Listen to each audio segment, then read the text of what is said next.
ನಾಡಿನ ಜನತೆಯ ಜೊತೆ ಇವರು ಒಂದು ಖುಷಿಯ ವಿಚಾರನ ಹಂಚ್ಕೋಬೇಕು ಅಂತ ಇದ್ದಾರೆ. ಅದೇನಪ್ಪಾ ಅಂತಂದ್ರೆ, ನಮ್ಮ ರಾಜ್ಯ ಸರ್ಕಾರ ಇವರು ಇಷ್ಟು ವರ್ಷ ಸಲ್ಲಿಸಿರುವ ಸೇವೆಯನ್ನ ಗುರುತಿಸಿ ಇಲ್ಲಿದಲ್ಲ. ಸೊ ಇವರು ಮಲ್ಲಿಕಾರ್ಜುನ್ ಸರ್ ಅಂತೇಳಿ, ಇವರು ಸುರೇಶ್ ಸರ್ ಅಂತೇಳಿ. ಸೊ ಇವರ ಅಪ್ಪ ಮತ್ತೆ ಇವರು ಚಿಕ್ಕಪ್ಪ. ಸೊ ಇವರಿಗೆ 2022ರಲ್ಲಿ ಒಂದು ಕೈಮಗ್ಗ ನೇಕಾರರ ರಾಜ್ಯ ಪ್ರಶಸ್ತಿಯನ್ನ ಕೊಟ್ಟಿದ್ದಾರೆ. ಮತ್ತೆ ಇವರಿಗೆ 2025ರಲ್ಲಿ ಒಂದು ಇದೇ ಪ್ರಶಸ್ತಿಯನ್ನ ಕೊಟ್ಟಿದ್ದಾರೆ. ಈ ಒಂದು ಖುಷಿಯ ಸಂದರ್ಭದಲ್ಲಿ ಇವರು ನಮ್ಮ ನಾಡಿನ ಜನತೆಗೆ ಒಂದು 25,000 ರೂಪಾಯಿ ಬೆಲೆ ಬಾಳುವಂತಹ ಪ್ಯೂರ್ ರೇಷ್ಮೆ ಸೀರೆಯನ್ನ ಉಚಿತವಾಗಿ ಕೊಡ್ತಾ ಇದ್ದಾರೆ. ಯಾವ ತರ ಕೊಡ್ತಾ ಇದ್ದಾರಪ್ಪ ಅಂತಂದ್ರೆ, ಅಮೃತ ಸಿಲ್ಕ್ಸ್ ಅಂತ ಹೇಳಿ ಇವ್ರದ್ದು ಯೂಟ್ಯೂಬ್ ಚಾನಲ್ ಇದೆ, ಫೇಸ್ಬುಕ್ ಅಲ್ಲೂ ಇದ್ದಾರೆ, ಮತ್ತೆ ಇನ್ಸ್ಟಾಗ್ರಾಮ್ ಅಲ್ಲೂ ಇದ್ದಾರೆ.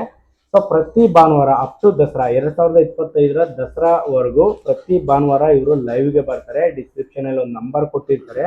ಆ ಒಂದು ನಂಬರ್ಗೆ ಯಾರು ಫಸ್ಟ್ ಫೋನ್ ಮಾಡ್ತಾರಲ್ಲ ಅವ್ರಿಗೆ 25,000 ರೂಪಾಯಿ ಬೆಲೆ ಬಾಳುವಂತ ಒಂದು ರೇಷ್ಮೆ ಸೀರೆನ ಉಚಿತವಾಗಿ ಕೊಡ್ತಾ ಇದ್ದಾರೆ. ಮತ್ತೆ ಯಾವುದೇ ಒಂದು ದುಡ್ಡನ್ನ ಇವರು ತಗೊಳ್ಳಲ್ಲ. ಮತ್ತೆ ನೀವು ಎಲ್ಲಿ ಇರ್ತೀರಲ್ಲ ಅಲ್ಲಿಗೆ ಬಂದು ಕೊಡ್ತಾರೆ. ಸೊ ಕಂಡೀಷನ್ ಏನಪ್ಪಾ ಅಂತಂದ್ರೆ, ನೀವು 3 ಪ್ಲಾಟ್ಫಾರ್ಮ್, ಯೂಟ್ಯೂಬ್ ಆಗಿರ್ಬೋದು, ಫೇಸ್ಬುಕ್ ಆಗಿರ್ಬೋದು, ಮತ್ತೆ ಇನ್ಸ್ಟಾಗ್ರಾಮ್, 3ರಲ್ಲೂ ಇವ್ರನ್ನ ಫಾಲೋ ಮಾಡಿರ್ಬೇಕು. ಯೂಟ್ಯೂಬ್ ಅಲ್ಲಿ ಇವ್ರದ್ದು ಮಿನಿಮಮ್ 10 ವಿಡಿಯೋಗಳನ್ನ ನೋಡಿರ್ಬೇಕು. ಸೊ ವೀಕ್ಷಕರೇ, ಇನ್ನೇನಕ್ಕೆ ಕಾಯ್ತಾ ಇದ್ದೀರಾ? ತಡ ಮಾಡದೆ ಭಾನುವಾರ 5 ಗಂಟೆಗೆ ಇವ್ರು ಲೈವ್ ಬರ್ತಾರೆ. ನೀವು ಬನ್ನಿ, ಮೊಬೈಲ್ ತಗೊಳ್ಳಿ, ಫಸ್ಟ್ ಫೋನ್ ಮಾಡಿ 25,000 ರೂಪಾಯಿ ಬೆಲೆ ಬಾಳುವಂತ ಸೀರೆನ ನಿಮ್ದಾಗಿಸ್ಕೊಳ್ಳಿ.